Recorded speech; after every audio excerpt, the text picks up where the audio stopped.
Good evening or morning, and welcome to Day with CK number 6. I want to leave you with a quick little thought. First, thank you to everybody who hit me up on various social channels and said how episode 5 was really neat. I appreciated all the feedback, and it was something that is near and dear to my heart in training in the off season, using our time effectively so that we recognize potential and then we train toward that potential so that we can do something when it arrives. And it was a fun way to tell a story. I want to do something really quick here because in the next one I want to do a little bit more of that storytelling where I think I want to talk about the history of how I got into web development because I think it's a neat story and hopefully you will as well. Maybe a little bit different path than you think. So a little bit of a link bait or clickbait or whatever you call that there, teaser, if you will, to get you to watch. But in the meantime, I wanted to leave you with a quick thought about going 100% all into something with your best effort. And it doesn't mean, leaving it all on the floor and going big or go home and be bankrupt and, sell your home and everything. It's not like that. It's more just putting in 100% of the effort so that you have done your very best work each time.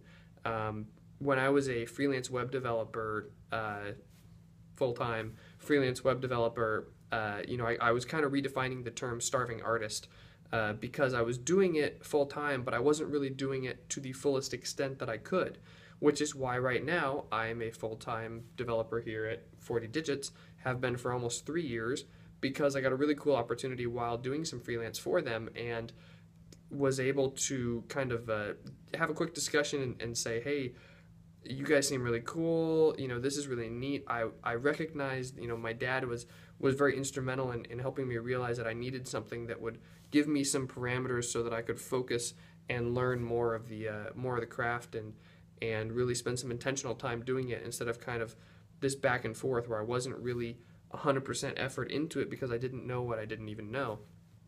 And so, one of the turning points for that was obviously talking with my dad, who he was an entrepreneur, raised by an entrepreneur, the buy low, sell high, do lemonade stands and garage sales and stuff. I was listening to a talk that I gave at a family camp a couple years ago, and last night and this morning I'm listening to this talk and going over all of the different experiences that I'd had in the little businesses and little experiences that I had along the way, and how they were kind of preparing me a little bit. And eventually when my dad said, hey, I know you really want to do this freelance thing, but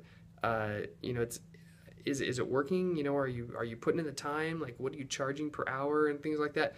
And I didn't even have a lot of those answers, and so he was right to ask those questions.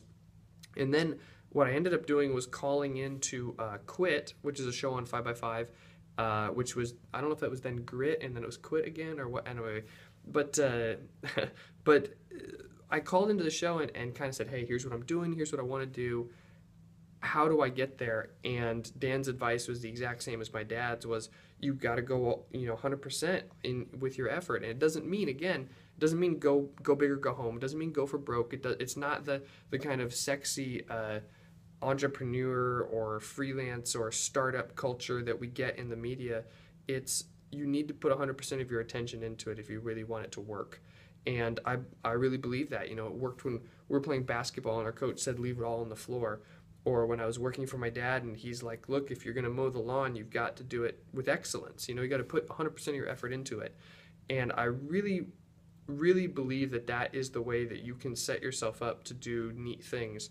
Now, it doesn't mean you do it, late into the night, but it does mean that you do it with your best effort each time, because you purpose to do something that if you couldn't do anything after that point, that would be the best representation of the work that you do. And I think we owe it to the people we're working for, or the cause we're supporting, or whatever it is. You're on the phone with your mom, like, don't be doing something else while you're talking with her, just enjoy that time, put 100% of your effort into it, and then move on to the next thing. So I wanted to leave you a quick little thought for that, and then next time I'll tell a little bit more of a story about how I got into this crazy development world, because it's a pretty neat story, so you should watch. I'll tease you with that.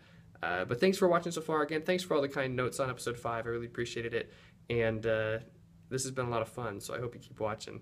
See you later.